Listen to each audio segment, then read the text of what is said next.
จับหลักให้มันได้เด้อหลักการปฏิบัติของเจ้าของเองแหละหาวิธีเอิ้นว่าเฮ็ดหาค้นหาให้มันถือกับจริตนิสัยเจ้าของให้มันง่ายกับเจ้าของเองให้มันเป็นข้อวัดคำว่าข้อวัดคือเป็นสิ่งที่เฮาเฮ็ดประจำจนเกิดความเคยชินเด้อเดี๋ยวสิอธิบายเกี่ยวกับคำว่าความหลุดพ้น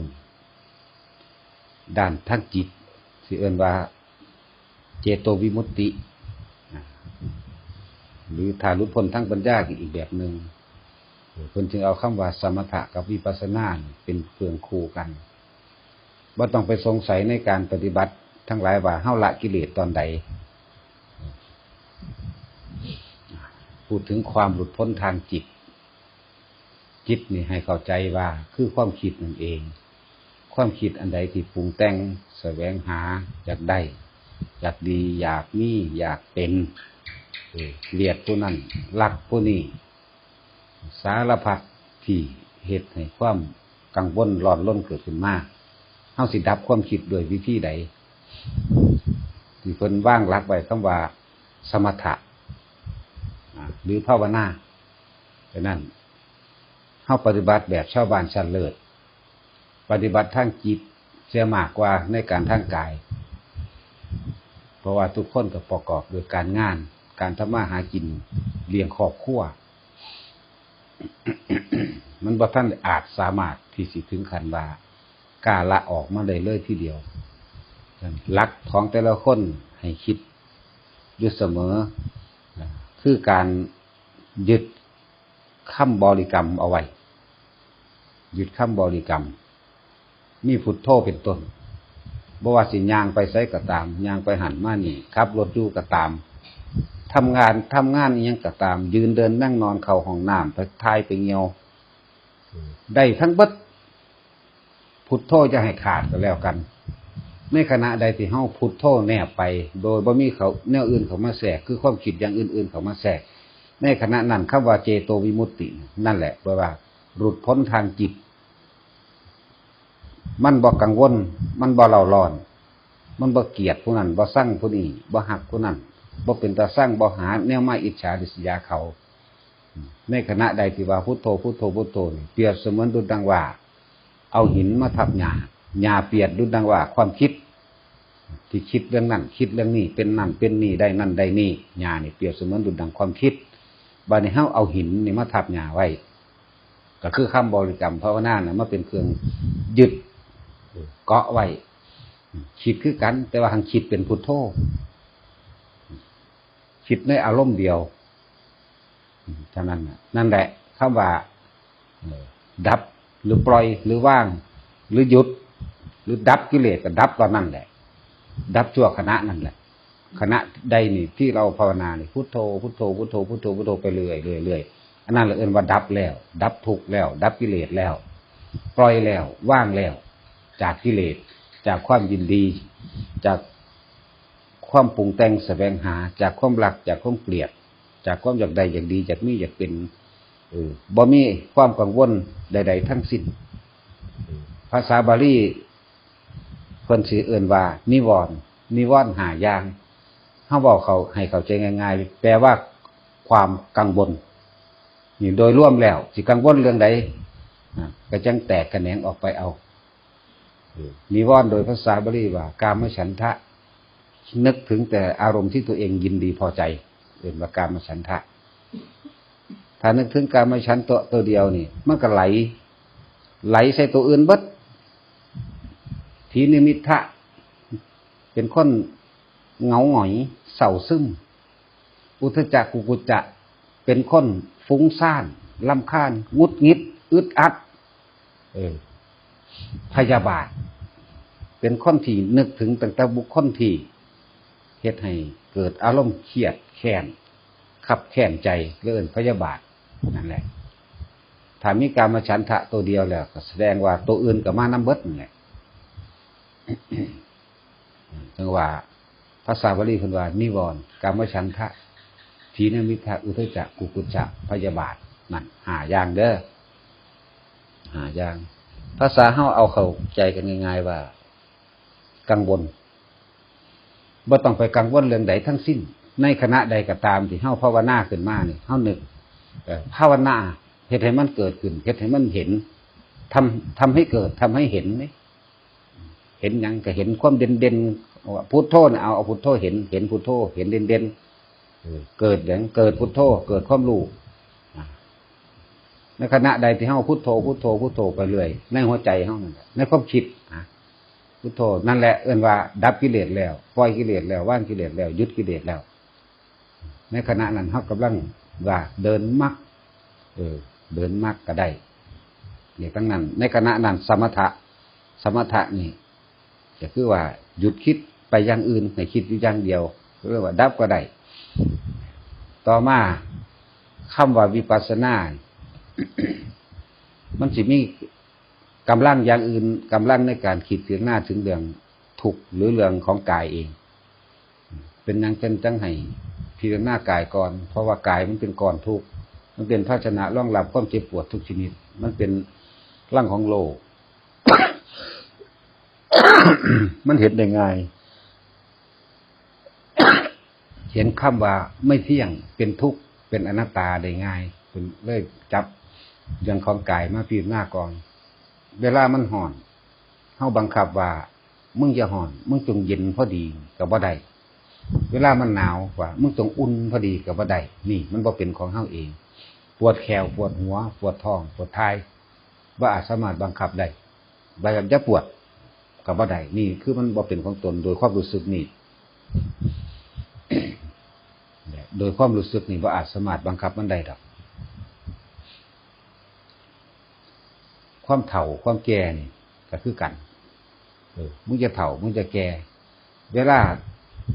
ถูกมีดบาดจังซี่กับมึงจะบาดก็ว่าบ่ได้อีกก็บาดคือเก่าล่ะในสุดท้ายแล้วมึงจะป่วยบัดป่วยโรคนั้นโรคนี้ก็แล้วแต่ป่วยคือเก่านี่คือความบ่เป็นของตนบ่อาจสามารถบังคับได้ให้เป็นได้ด้วยดังใจของเจ้าของเองมันจะง่ายที่นี่เมื่อเฮาพิจารณาเรื่องกายเฮายอมรับมันแล้วว่าเฮาบ่ฝืนจักหน่อยเลยว่าสิมาลั่งว่าจะเฒ่าจะแก่จะป่วยจะเจ็บมีแต่ยอมรับกฎธรรมชาติของมันเองยอมรับโดยความเป็นธรรมดาของมันแหละถ้ามันเจ็บไข้ได้ป่วยก็หายามาแก้ปวดตอนนั้นแหละสิมีอีหยังถ้ามันหิวก็หาให้กินถ้ามันปวดท้ายปวดเหนียวก็ไปท้ายออกถ้ามันร้อนก็เฮ็ดให้เย็นถ้ามันหนาวก็เฮ็ดให้อุ่นเนี่ยนั่นแหละคือมันเปลี่ยนแปลงอยู่สั่นของมันตลอดก็ไหลเข้าสู่เวทนาเมื่อคิดตัวนี้แล้วมันก็ไหลเข้าไปหาเวทนาคือความรู้สึก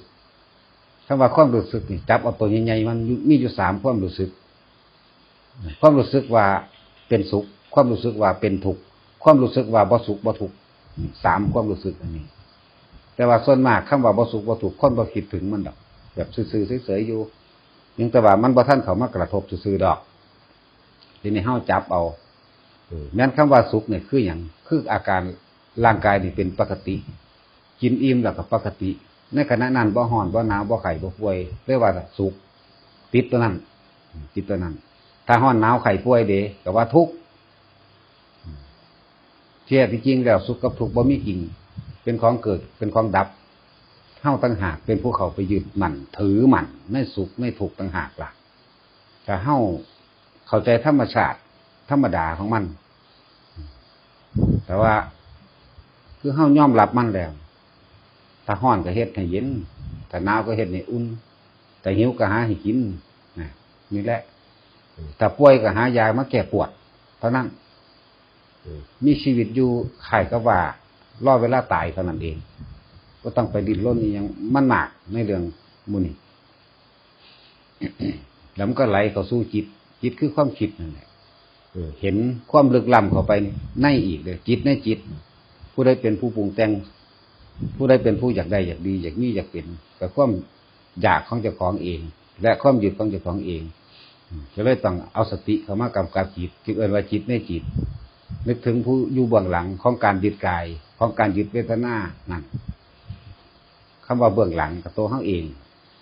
ตัณหาคือความอยากอุปทานคือความยึดนั่นแหละพิจารณาไป พิจารณากลับไปกลับมากลับมากลับไปหลายๆรอบจนว่ามันโล่งใจการตัดความยึดมั่นถือมั่นในกายอันดับแรกคือเฮาบ่ขัดบ่ขืนบ่ขวางกับเรื่องของว่าร่างกายนี่บ่เป็นของตนบ่อาจอยู่ในอำนาจของความบังคับได้ความเจ็บไข้ได้ป่วยเป็นเรื่องของธรรมดาและความตายเป็นเรื่องของธรรมดาความรู้สึกของเฮานี่สิปล่อยเด้ในความรู้สึกของแต่ละคนมันปล่อยของมันเองดอกนาในความบ่ยึดความรู้สึกอันเรานี่ถอดให้กันบ่ได้มีแต่เว้าเป็นเนื้อยะเพื่อให้เกิดความเข้าใจซื่อๆในความรู้สึกว่ามันบ่ยึดกายมันบ่ย่านตายแบบนี้นั่นความรู้สึกนี่มันว่างจากความเป็นตัวตนความถือตนถือโตถือความถือลูกถือร่างกายอันนี้ผู้นั้นถึงมีความรู้สึกของผู้นั้นเองแบบบ่มีผู้ใดเข้าถึงความรู้สึกของใครใดผู้นั้นต้องเป็นผู้รู้เอาเองการแสดงออกเป็นเครื่องสมมติว่าถ้ามีผู้หนึ่งซ่อมหรือว่าอยากรู้เนี่ยเขาสิบ่เป็นคนเรื่องมากอีหยังเว้าอีหยังมาแล้วก็แล้วไปเรื่องไร้ก็สร้างก็พยายามปรับให้เกิดความสันติคือเข้าใจกันถ้าบ่เข้าใจกันก็บ่แม่นเรื่องข้อขาดบาดตายกันหนีไปโลดง่ายๆการแต่งตัวจังซี่ก็ง่ายๆบ่ได้เป็นคนที่จุกจิกในเครื่องประดับประดาในระเบียบในเจ้าระเบียบคนที่ว่างสิ่งเหล่านี้ได้เป็นแบบนั้นใส่อีหยังกับพ่อห่มกายไปได้เพราะกันห่อนกันหนาวแล้วไปโลดบ่ได้เกี่ยวกับไผสิมาทักท้วงว่างามว่าขี้ร้ายเรื่องราวต่างๆที่เกิดขึ้นในความนินทากับสรรเสริญถ้ามันเป็นเรื่องข้อขาดบาดตายบ่เสียเงินเดือดร้อนเขาก็หนีโลดเขาบ่สะอ่อนเนี่ยสิ่งที่สำคัญคือการรักษาความคิดเองรักษาจิตของเองแล้วถ้ามีการเบียดเบียนรังแกซึ่งกันและกันแต่ของเฮาเองนั่นแหละก็มีการต่อสู้เป็นธรรมดาแต่ว่าบ่ได้หวังเอาความชนะเพียงแต่ว่าอยากให้มันแล้วอยากให้มันลง บ่อยากให้มันเป็นไพ่ต่อกันเนี่ยเท่านั้นแหละเดินไปตามมรรคอันนี้มรรคมีองค์8นั่นแหละแล้วก็การใส่ชีวิตก็ใส่แบบสัมมาทิฏฐิสัมมาสังกัปปะเองมีความคิดเห็นถูกต้องโดยชอบธรรมแล้วคำว่าคิดเห็นถูกต้องโดยชอบธรรมถือคำสอนพระพุทธเจ้าอย่างเดียวบ่สนอย่างอื่นพุทธธรรมสงฆ์ก็เป็นหนึ่งเดียวกันอยู่แล้วแต่ว่าแยกให้มันเป็นได้คำว่าพุทธธรรมสงฆ์ให้เฮาถือเอาข้อวัดปฏิบัติอันเป็นแนวทางการพ้นทุกข์ของเจ้าของเองนี่ก็คือคำสอนพระพุทธเจ้านั่นเองมีมรรคมีองค์8นั่นแหละมีอริยสัจ4มีปฏิจจสมุปบาทนั่นแหละแล้วก็รักษาตนโดยทานศีลเนกขมปัญญาวิริยะนี่ขันติสัจจะอิทานเมตตาและอุเบกขาใส่ชีวิตอยู่ในมรรค8นั่นเองนั่นแหละคือความเห็นโดยถูกต้องรักผู้อื่นเสมอตนรักตนเสมอผู้อื่นอันนั้นเป็นความรู้สึกของพระอริยะแล้ว เฮาพูดถึงอริยะขั้นต้นเลยมีโสดาบันเป็นต้นตอนนี้กำลังพูดถึงความเข้าสู่พระโสดาบันตอนนี้คือโสดามรรคบ่ถืออย่างอื่นเลยถือเอาเฉพาะคำสั่งสอนของพระพุทธเจ้าบ่ได้เสื่อหยังจักอย่างเกี่ยวกับสิ่งศักดิ์สิทธิ์ว่าสิดลบันดาลอันนั้นอันนี้ให้เฮาได้พูดผีปีศาจเทวดาอินทร์พรหมบ่ดลบันดาลหยังให้ไผได้บ่เสื่อเลิกงามยามดีบ่เสื่อเวลาว่าเวลานั้นเป็นเวลาเป็นมงคล 9.9 แต่สิเป็นมงคลบ่ได้เกี่ยวกันบ่ได้เสื่อต้นไม้ว่าสิเป็นมงคลบ่ได้เสื่อสัตว์ว่าสิเป็นมงคล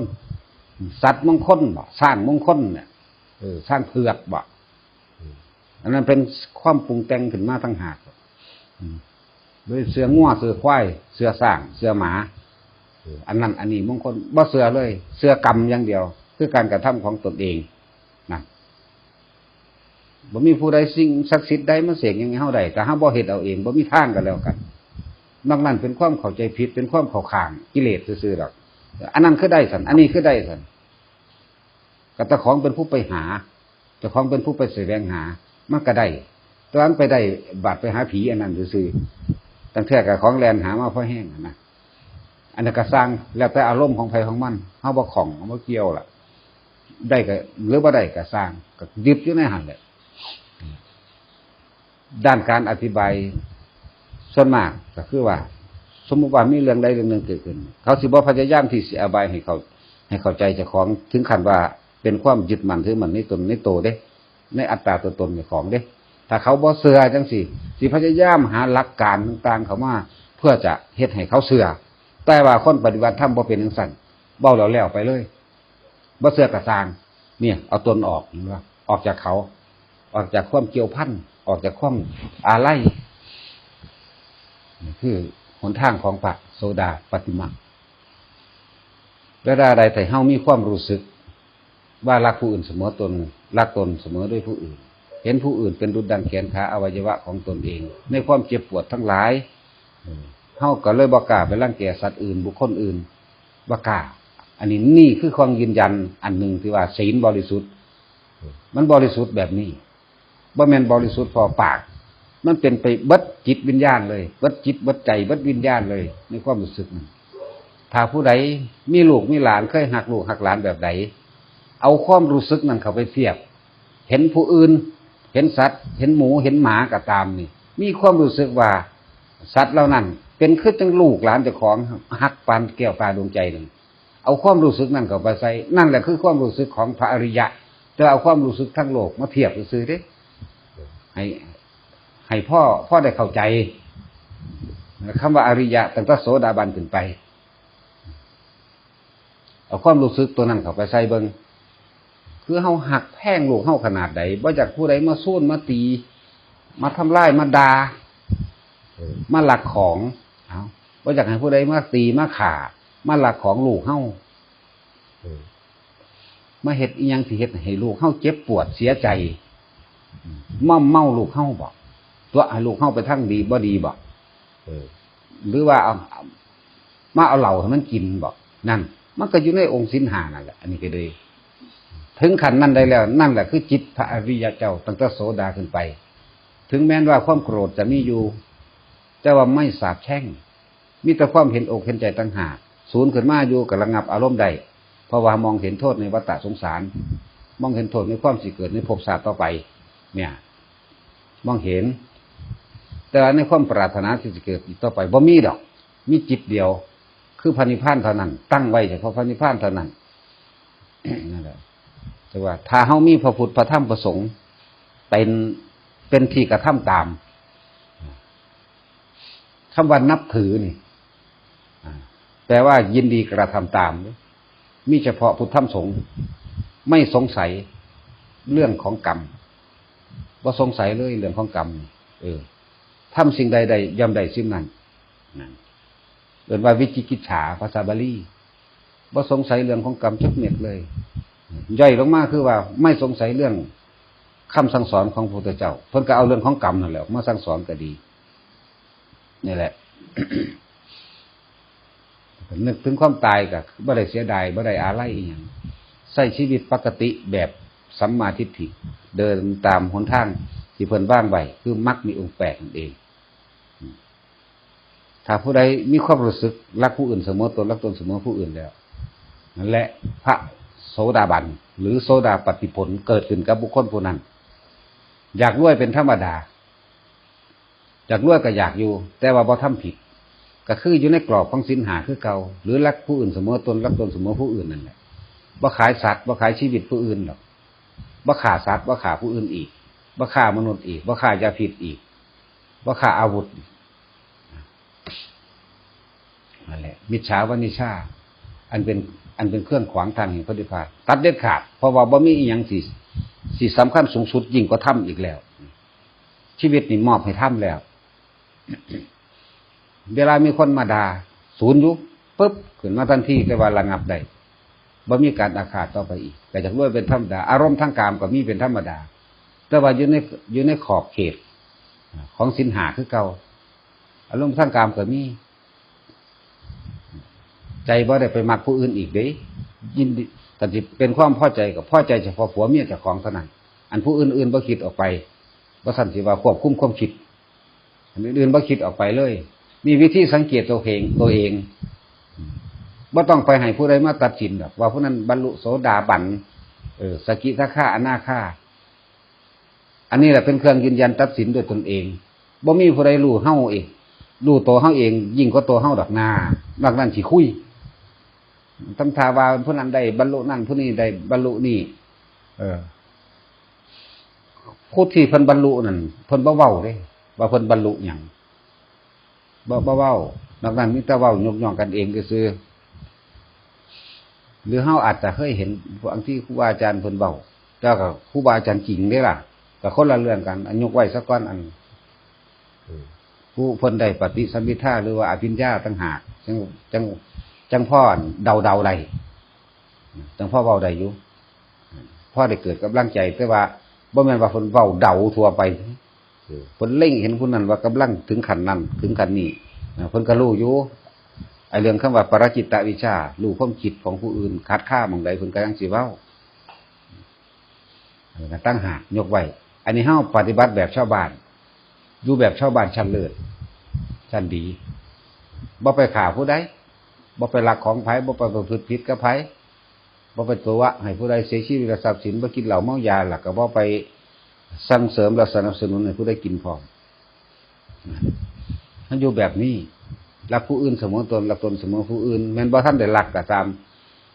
แม้นบ่ท่านได้ถึงขั้นนั้นก็ตามให้คิดพิจารณาเบิ่งคักๆคิดเข้ามาถึงตนเองบ่มีผู้ใดอยากให้คนอื่นมาตีเจ้าของมาฆ่าเจ้าของดอกบ่มีผู้ใดอยากให้ไผมาลักของเจ้าของประพฤติล่วงละเมิดเจ้าของเองแต่ก็บ่มีผู้ใดอยากให้ผู้มาตัวเจ้าของให้เสียชีวิตทรัพย์สินหยังบ่มีผู้ใดอยากมาเมาเองเกี่ยวกับถ้าคนมาบังคับให้กินเหล้าเฮาก็บ่อยากให้ผู้ใดมาบังคับเฮากินหรือข่มบังคับจังได๋ก็ตามนี่แม่นก็อยู่ในกรอบอันนี้เอง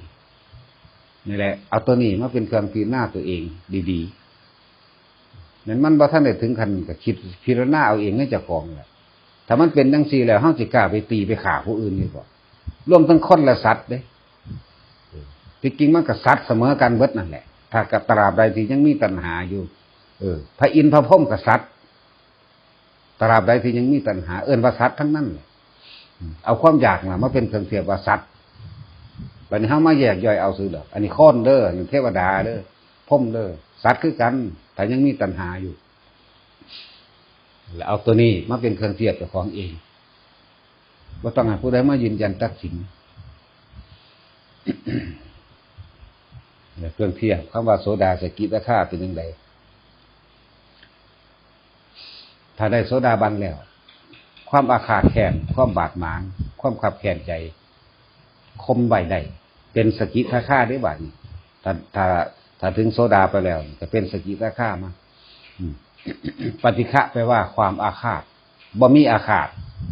ความโกรธมีอยู่แต่คมใดแป๊บเดียวเท่านั้นเองก็คมไว้มีคนด่าปั้วขึ้นมานี่ศูนย์ฮึบเข้าเดียวก็ลงเลยบ่ปรุงแต่งต่อในความอยากให้เขาชิบหายอยากทำลายเขาสั่นนี่บ่มีเรื่องของกามก็คมไว้ได้ว่านี่อันนี้เป็นเรื่องของเพศคำว่ากามราคะเป็นเรื่องของเพศนี่คมได้หรือเรื่องของสวยงามก็แล้วแต่ก็คมได้คือกันแล้วไปนี่เป็นคนที่มีความปล่อยง่ายบ่แม่นคนเรื่องมากเป็นสกิทาคาขึ้นมาแล้วจังหวะชาวบ้านคือพวกเฮาก็สามารถบรรลุโสดาบันสกิทาคาได้อนาคาก็ได้คือกันแต่อนาคาแล้วมันอธิบายยาวไปอีกศีล8เป็นเองนั่นศีล8บ่ต้องไปขอไผยกขึ้นเป็นเองเลยปฏิฆะขาดศูนย์กามราคะขาดศูนย์ศีล8ยกขึ้นเองเป็นเองโดยบ่ต้องมีผู้ใดบอกโดยบ่ต้องมีผู้ใดอีหยังเลยกินข้าวเทเดียวพร้อมบ่นอนที่นอนนุ่มนอนสูงพร้อมบ่ดูหนังฟังเพลงเรื่องละครน่ะบ่มีการละเล่นบ่มีการเที่ยวแล้วศีล8สิเป็นเองอันตัวนี้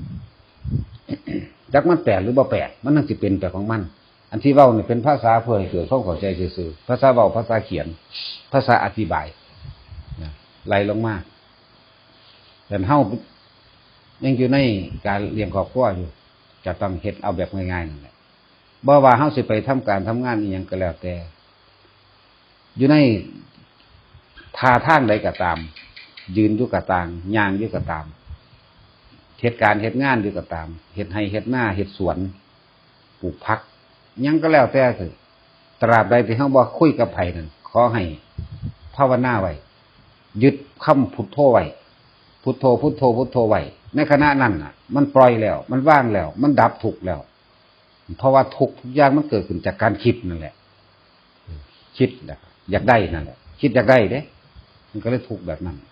ถ้าเอาพุทโธพุทโธพุทโธไปเรื่อยเลยนั่นแหละดับตอนนั้น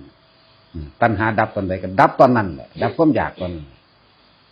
ส่วนวิปัสสนามันต้องสิคอยเป็นไปของมันอย่างอธิบายกับพิจารณากายเวทนาจิตนะเขาลงสู่ความจริงคือธรรมนั่นเองว่าได้ยากเฮ็ดไปเรื่อยๆเถอะก็ต้องไปคาดหวังในผลของมันว่าสิบรรลุนั่นบรรลุนี่จะไปคาดหวังในชาติอันนั้นชาติอันนี้ต้องเป็นแบบนั้นต้องเป็นแบบนี้ชาติมันแปลว่าเพ่งเนี่ยเพ่งความคิดจากของเองนั่นแหละโดยเอาคำบริกรรมพุทโธน่ะเมื่อเป็นการคมความคิดเอาไว้เลยเพ่งตัวนี้เพ่งพุทโธแต่มีเวลาในการนั่งกันมีเวลาในการทำสมาธิอานาปานสติคือก่อนสินอนจังสิแต่มันยากหลายในการในงานกระจับลมหายใจแบบนี้หายใจเข้าพุทหายใจออกโทคือเก่านั่นแหละตามธรรมดาแหละครับมีวิตกวิจารคำว่าวิตกนี่เป็นผู้มีความรู้สึกตัวทั่วพร้อมหายใจเข้าเอื่นว่าวิตกหายใจเข้ายาวรู้หายใจออกยาวรู้นะเห็นไปเรื่อยๆอยู่ซ้ำนั่นวิจารคือการรักษาความสืบต่อเนื่องปิติก็เกิดขึ้นถ้าจิตมันร่วมแล้วอันนี้เว้าโดยหนังสือว่าสั้นหนังสือว่าวิตกวิจารปิติสุขเอกคตาเอาประสบการณ์จริงที่พวกเฮาเฮ็ดมาเว้ยนี่เฮาบ่ต้องไปว่าหายใจเข้าออกหายใจเข้ายาวรู้หายใจออกยาวรู้หรอกมันฮอดยาวกว่าเก่าซั่นนั่นแหละคำบริกรรมหายใจเข้าพุทหายใจออกโทโลดเอาตัวนี้โลดง่ายกว่าอีกพุทธานุสตินั่นแหละไปนิพพานง่ายกว่าอีกมันก็ดับตัวนี้ง่ายกว่าอีกแล้วก็ดับทุกข์ในขณะใดที่เฮาบ่คิดปรุงแต่งแสวงหาในความอยากได้อยากดีอยากมีอยากเป็นความอาฆาตไข่บาดหมางสิเกิดขึ้นได้จังใดเฮาคิดแต่คำว่าพุทโธเท่านั้นมันก็ดับล่ะสงบล่ะนั่นแหละความสงบก็คือเอาหินมาทับหญ้านั่นแหละหญ้ามันสิยาวได้บ่มีอีหยังมาทับมันไว้ถ้าเฮาเอาพุทโธไปทับมันไว้เปรียบดูดังหินมันก็ยาวบ่ได้นั่นแหละมันก็สงบตอนนั้นแหละดับทุกข์ก็ดับตอนนั้นแหละส่วนวิปัสสนาหรือว่าการพิจารณาหาความจริงนั่นเองมันต้องคอยเปลี่ยนคอยไปแต่ละคนให้เหมาะสมกับฐานะการงานครอบครัวในการหาเลี้ยงตัวเลี้ยงชีพทำงานกับเฮ็ดไปขับรถกับภาวนาได้ผู้บ่จักภาวนาก็สวดมนต์ได้มักบทใดในขณะใดที่เฮาสวดมนต์ในขณะนั้นเฮาก็สงบจากความคิดปรุงแต่งแสวงหาเมื่อความอยากได้อยากดีอยากมีอยากเป็นแล้วสวดมนต์บทใดมักบทใดนมัตถุพุทธนังหรืออิติปิโสก็ว่าไปแล้วแต่หรือสิบทกรณีวิรูปักเขมหาสมัยได้ทั้งนั้นนั่นแหละในขณะนั้นมันสงบล่ะมหาตวาชาตินั่นชาตินี้เอาแค่วันนี้ก็เอาล่ะอันนั้นเป็นเรื่องความละเอียดเป็นเรื่องความละเอียดขยับขึ้นไปอีกเอาเท่าที่เฮาเฮ็ดได้ แต่ว่าทุกคนหาวิธีว่างขอวัดปฏิบัติของเจ้าของเองให้มันเกิดความเคยชินหรือเอิ้นว่าขอวัดความเคยชินในการปฏิบัตินั่นเองตื่นขึ้นมาพุทโธพุทโธพุทโธโลดนอนรับพุทโธโลดขอวัดของพวกเฮาเองในการทำมาหากินมันก็ยากแน่ก็เลยบอกให้ทุกคนพยายามก่อนที่สินอนให้สมาทานศีลด้วยตัวเองด้วยจิตเจตนาขึ้นพิจารณาหักผู้อื่นเสมอตนหักตนเสมอผู้อื่นพิจารณาเขาคักๆแล้วก็สมาทานศีลเมื่อสมาทานศีลได้เรียบร้อย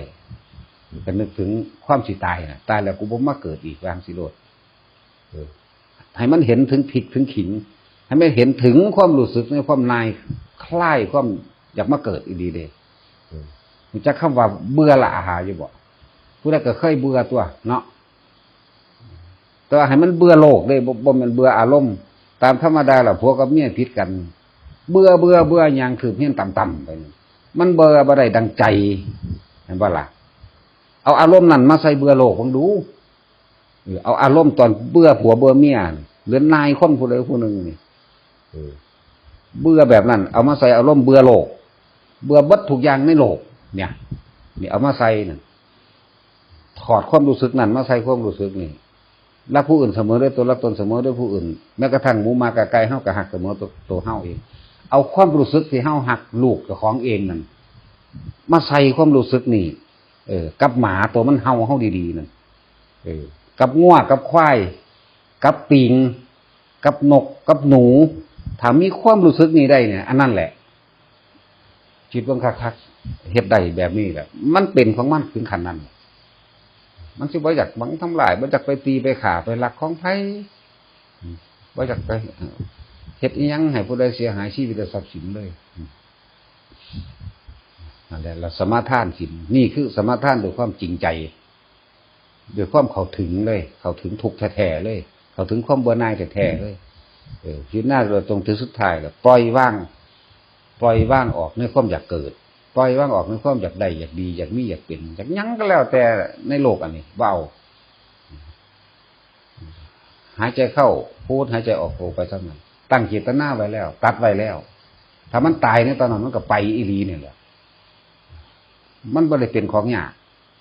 มันยากเพราะว่ามันอยากเป็นเข้าใจว่าล่ะแนวมื้อนี้ของเฮ็ดง่ายๆแต่ว่ากลับกลายมาเฮ็ดให้กันยากมันยากเพราะว่ามันอยากเป็นนั่นแหละยังก็ดีเอาสมาทาน